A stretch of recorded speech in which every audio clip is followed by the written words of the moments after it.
Hello guys! Welcome dito sa aking channel, Kapalaran 888 Virgo. Alamin natin Virgo kung ano ang messages, vibration, gabay para sa inyong lahat. Ito ay para sa next 3 months, February, March, April. So, general reading siya. Pwede kang makaresonate, gamitin mo ang iyong intuition sa panunood. So, alamin natin, Virgo, kung ano yung messages para sa'yo. Okay, pasensya na guys, may sipon kasi ako, kaya mahirapan tayong magsalita. Okay, Virgo.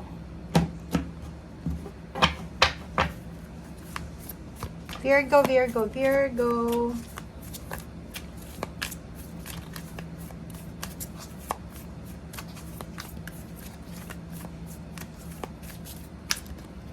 Okay, Virgo, number 7, people, professional assistance. So, nakikita natin dito, Virgo, if ever man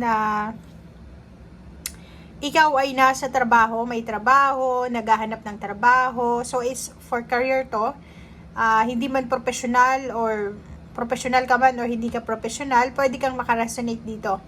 Sinasabi ng barahan na sa next 3 months na ito, sa usaping trabaho, maraming mga tao na posibleng makatulong sa'yo or tutulungan ka nila sa kung ano man ito na gagawin mo. Okay. Virgo.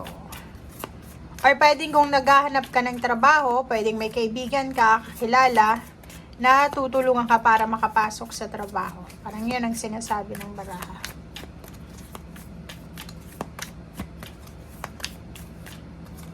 Okay, so number 2 cycle, status quo.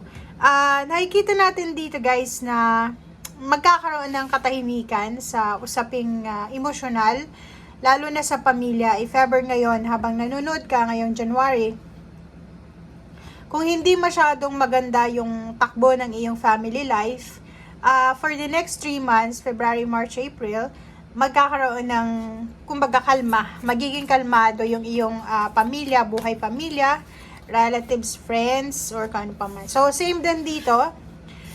Kung makikita mo to, etong number 8 people, 7 din people to, marami talagang mga tao ang posibleng susuportahan ka. Magkakaroon ka ng koneksyon, mga bagong connection to, bagong kaibigan, bagong katrabaho, bagong kakilala na makakatulong sa'yo, Virgo, sa kung ano man ito na gagawin mo simula ngayong February, March, April. Okay? Kung makikita mo din dito, may illumination. So, posibleng sobrang napakainit ngayong February, March, April, or kung nasaan ka mang lugar, siguro March, April ay sobrang mararamdaman nyo yung init sa loob ng bahay nyo. Okay. Virgo.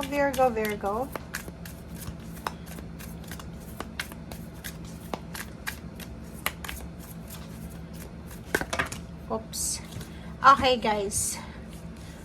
So, kung makikita mo dito, may reverse na 3, and then may upright na 2, Virgo.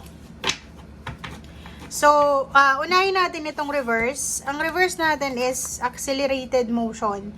Sinasabi ng baraha sa'yo dito na for the next 3 months, Virgo, February, March, April, hindi ka masyadong, or hindi mo kailangan mag-expect ng mabilisang fulfillment of wishes or achievements or triumphant success. So parang ang sinasabi ng baraha dito, since it's a reverse card, magsisimula ka pa lang, 'di ba? Parang eto pa lang yung starting point sa buhay mo para sa pagtatagumpay mo, 'di ba? So parang sinasabi ng baraha, new beginnings pa ito, 'di ba? Hindi pa ito yung harvest season. May iba sa inyo dito February, March, April ay nag-a-apply ng trabaho or magsisimula pa lang sa kanilang bagong trabaho, or magsisimula pa lang na mag-create ng negosyo, or nagsisimula pa lang sila na gawin kung ano yung pwede nilang magawa. And number 4, rest and rejuvenate, intuition. Number 2, sinasabi ng baraha sa'yo dito na may pagkakataon sa 3 buwan na to na kailangan natin na makinig sa ating intuition, lalo na sa mga decision making. And at the same time, kailangan mo rin na timbangin yung situation. So, ibig sabihin yan, sinasabi ng baraha dito na if ever may decision making ka na kailangan na gawin, kailangan mo siyang pag-isipan muna ng mabuti, 'di ba? Huwag kang magmamadali. Kailangan mong pag-isipan, kailangan mong tawag dito, timbangin yung sitwasyon bago ka gumawa ng sitwasyon this next 3 months.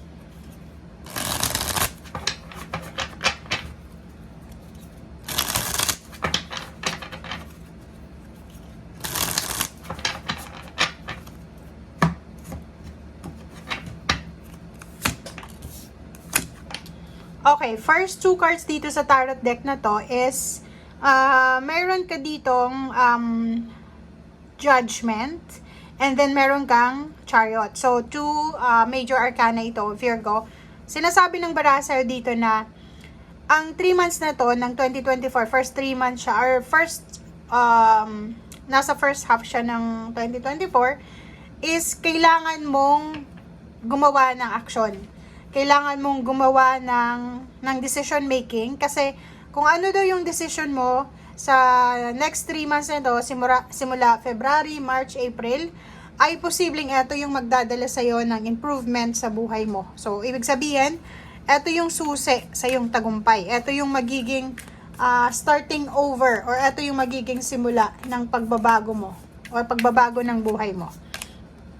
Okay, so dito, sinasabi ng baraha sa atin na malapit na Virgo, malapit na dumating yung stability, abundance, and success sa buhay mo.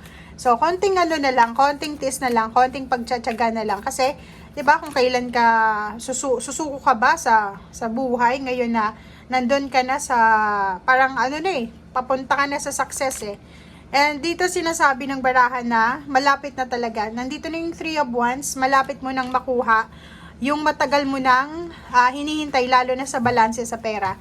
And 4 of Pentacles, makakapag-ipon ka ng pera. Sinasabi ng baraha na ito na yung simula para makapag-ipon ka ng salapi or para makapag-save ka ng kahit konting pera or pwedeng makakuha ka ng pagkakataon para makaipon. So, ang dami-daming choices dito. Maraming mga offers. It's either work, long distance. So, grab the opportunity. Pwedeng nasa sa ibang bansa ito or posibleng sa malayong lugar. So, take the chance, 'di ba? Yung responsibility na gumawa ng action, gumawa ng decision making, gawin mo siya. Kasi baka magsisi ka sa bandang huli. So, yun yung sinasabi ng baraha sa'yo dito. Maraming pagbabago, maraming movement, relocation, travel, new homes, new connections, new supportive connections, professional assistance, or any kinds of Hierophant ito. Thank you guys. Bye!